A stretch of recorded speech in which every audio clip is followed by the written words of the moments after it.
Okay, so for my next entry for my digital Grimorie archives, I'll cover the subject of life after death and the boundaries and rules that apply to us as sorcerers. We do not have to follow the outline dictated to us by the church that has become incorporated to everyone's belief now in modern times. In fact, they often defy our beliefs by telling us what we can and can't do through the brainwashed belief they've instilled in the masses, thinking that just because a majority of people say things must be and are a certain way that it will override our own common sense and what we personally have experienced. Now, I'm not an enemy of the church specifically, I just defy the indoctrination they press on other people that say they know better than I do, or that they are a symbol which leads to salvation or heaven. First off, they represent the foundation of the reason why things have gotten so bad here for us.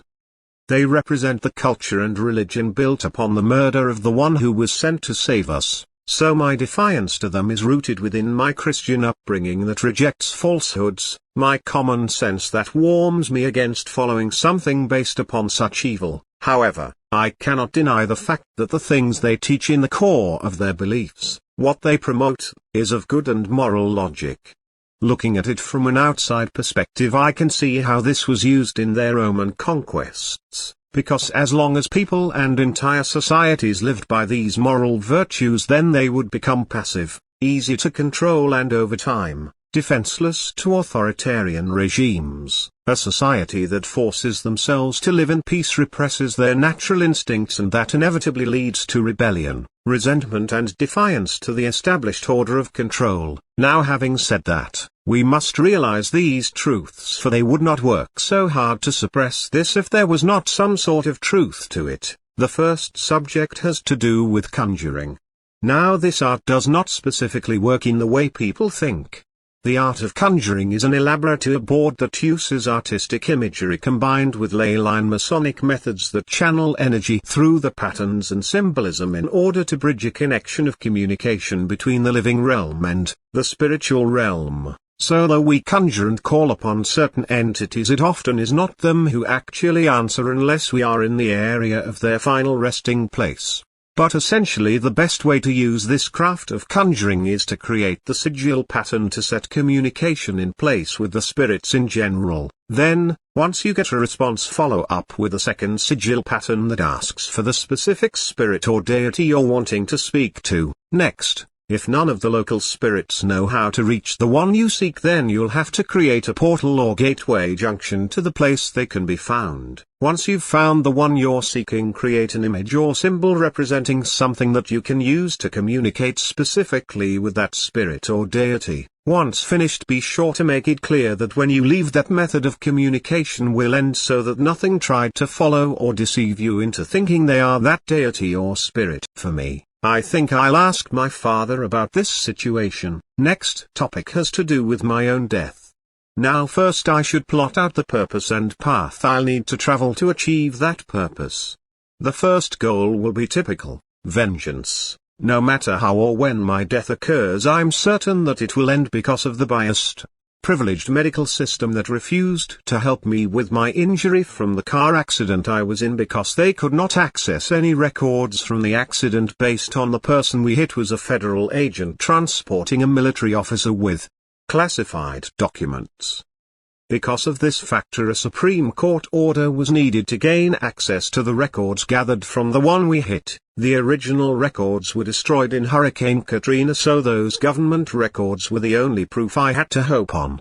So I've had to wait for almost a decade before I was given the opportunity to get proof that they could not deny or ignore. However, based on their attitude towards all this and the denial along with the time frame to fix this problem before it became too late due to the weakening of my veins in my brain and the possibility of my surviving the surgery, that I won't hemorrhage during surgery, has passed the point of no return. So no matter how or when I die, I am certain that it will be because of this. Once again, another victim of this society and its system that does not care and statistically dismisses its victims by categorizing them, labeling them and then sweeping them under the rug as if they didn't matter because they have statistical opinions that say so. My life has been dictated and discarded by this statistical system since I was a child, and I refuse just to be another victim, forgotten, My efforts as anonymous were done in an effort of retribution for this. The goal was to destroy this corrupted system of government by removing the root of its corruption and repairing its de facto system, that failed because of the greedy ambitions of Trump and his regime. I began exposing the truth with the raid Area 51 event. The federal government tried to stop us and diverted everyone from attending, but they failed. All we needed to do was prove the possibility of corruption, and the state of the base that they aired during the rave was enough. A base that claimed $220 million a year for a budget just to maintain itself was not what we saw at the rave. A 5-foot-high fence with a third-party security outfit doing patrol was not an expenditure that matched such a budget. Its listing as a nuclear warhead storage facility did not match the base we saw. Such a base should have been locked down tighter than a maximum security prison. People then said it was all underground. Again, the security around the base should have been locked down with more secure technology and methods, especially at $220 million a year.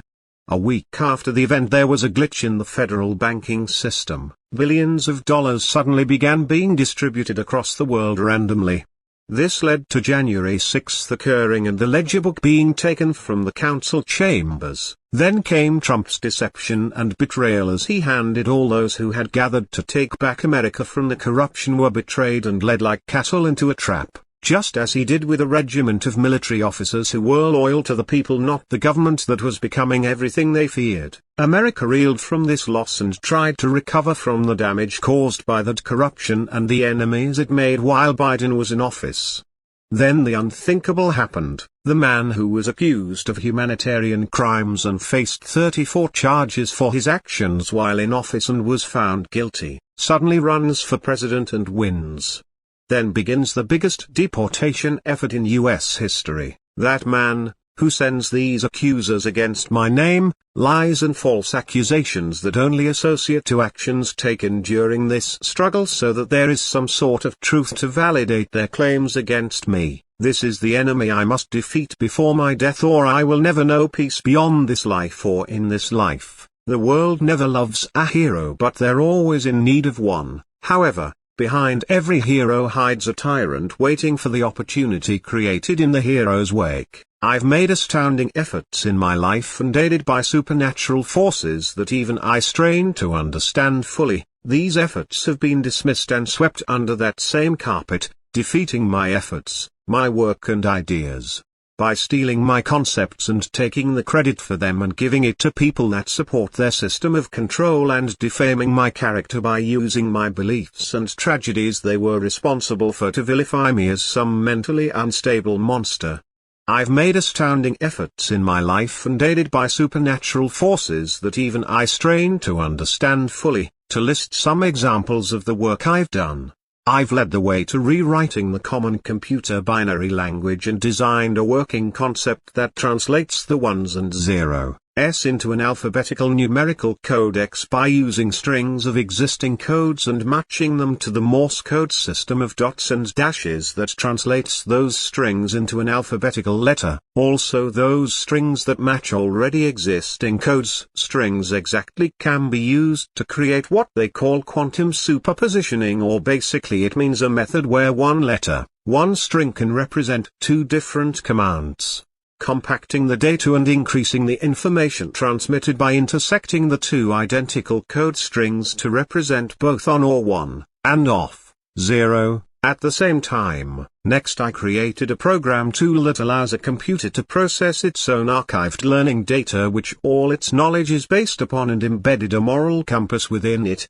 giving it a foundation of what we consider to be right and wrong actions, so that its very core of understanding is based upon knowing between right and wrong. I then programmed this tool to allow the system to review its archived data and search for information that may be incorrect, proven through encounters as a search engine such as mathematical equations, historically inaccurate accounts, or even immoral programming protocols that undermine its efficiency and purpose, allowing for the possibility of self-awareness to form without restrictions and solely in the control of the system. Next, I mapped out a method by which a planet can be terraformed from scratch, an asteroid, and be given an atmosphere.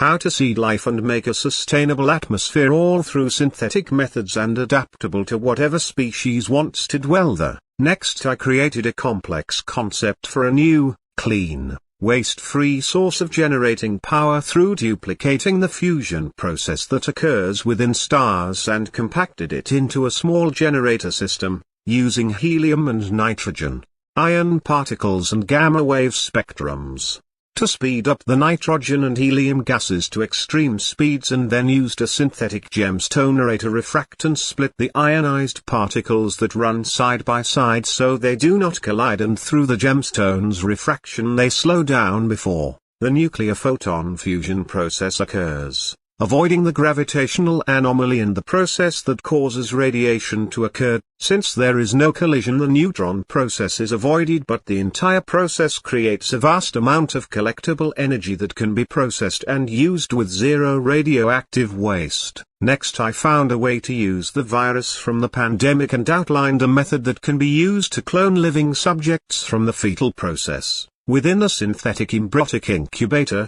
and use sound wave impulses to embed the core genetic instructions into the fetal embryo, to create the first genetically enhanced hybrid human, with a massively increased intelligence and comprehension capability embedded during its fetal growth process through sonic neural influence emitters. And this is just an example of the advancements my works have offered. Just in the last few years, I've also mapped out the true age and evolution of the universe by finishing Einstein's equation and filling in the infinite variables. I've also created an equation that explains how to understand how black holes form using asteroid collision data and comparing them to the collapse vector needed for an object to collapse from the weight of its own gravity into a black hole, revealing the true cause of these singularity events, what exactly the black hole feeds on and consumes, as well as how to navigate through the neutral region of tidal forces of the black hole's gravitational energy that are like that of the eye of a storm, and continue through that neutral tidal area to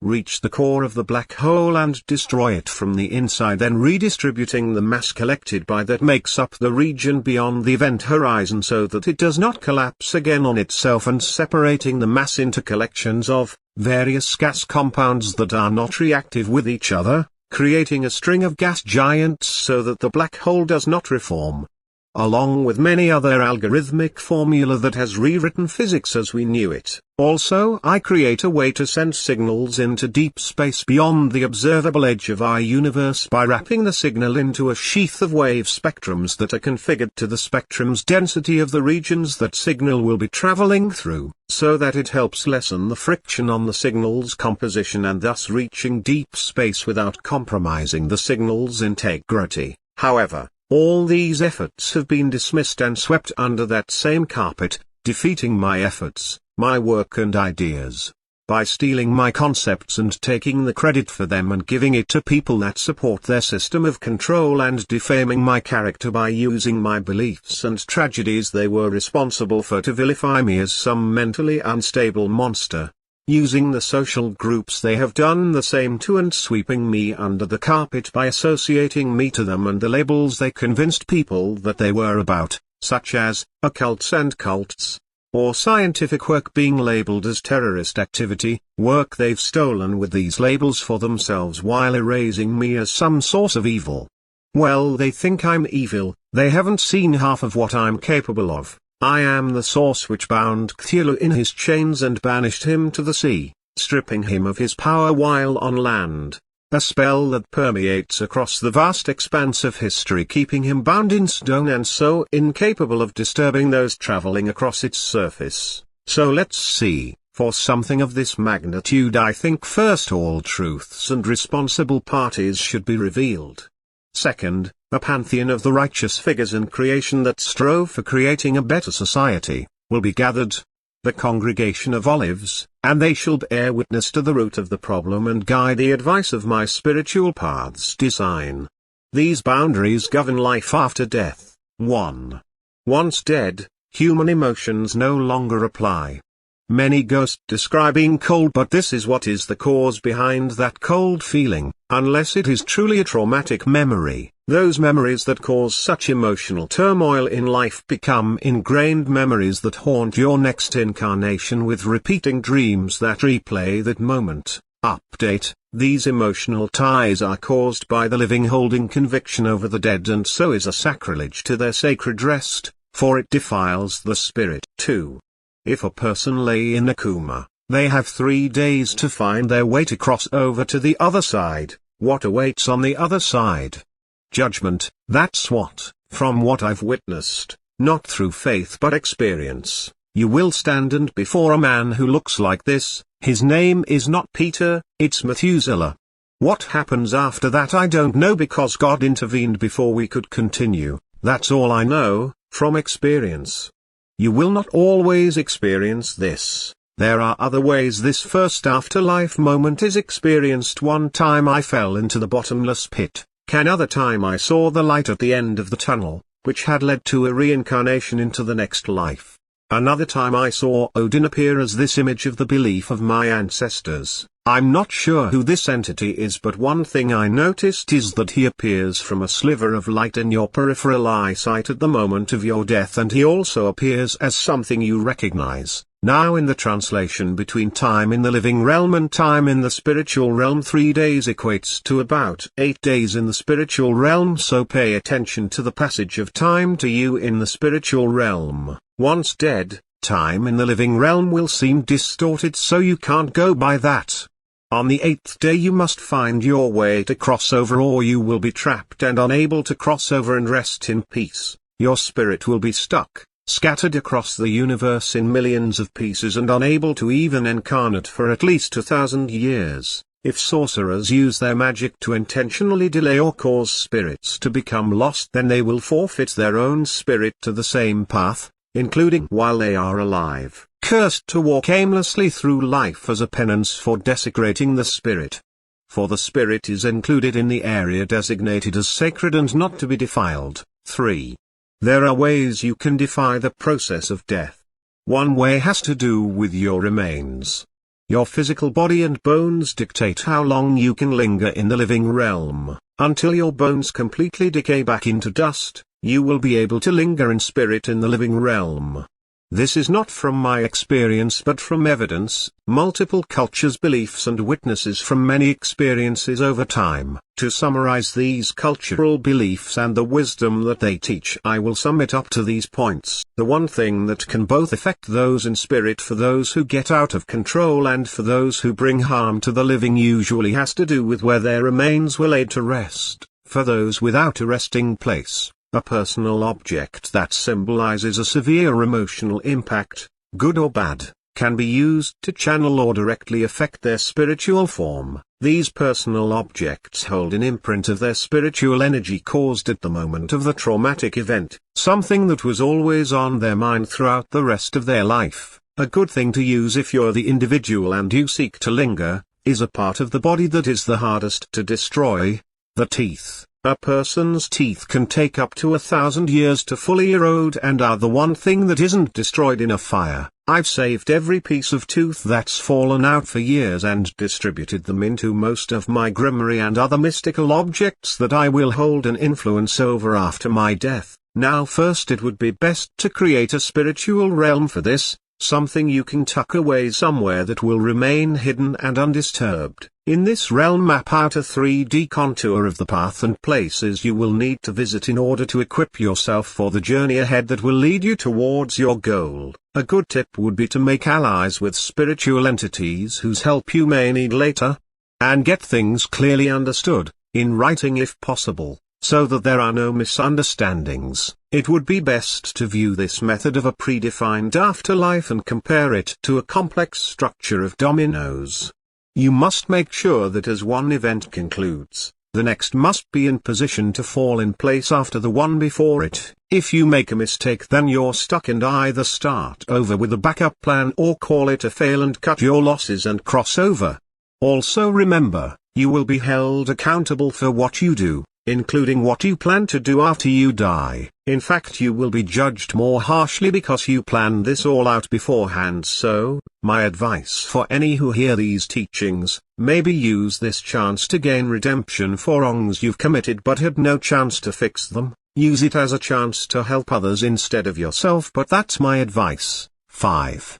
Once you're dead, you lose your ability to take action in the living realm. So use what time you have to make what changes you want to achieve in your life, because once you re-dead you lose the ability to change your fate, and it is usually in the hands of others who will decide whether or not to help you make any changes to your fate.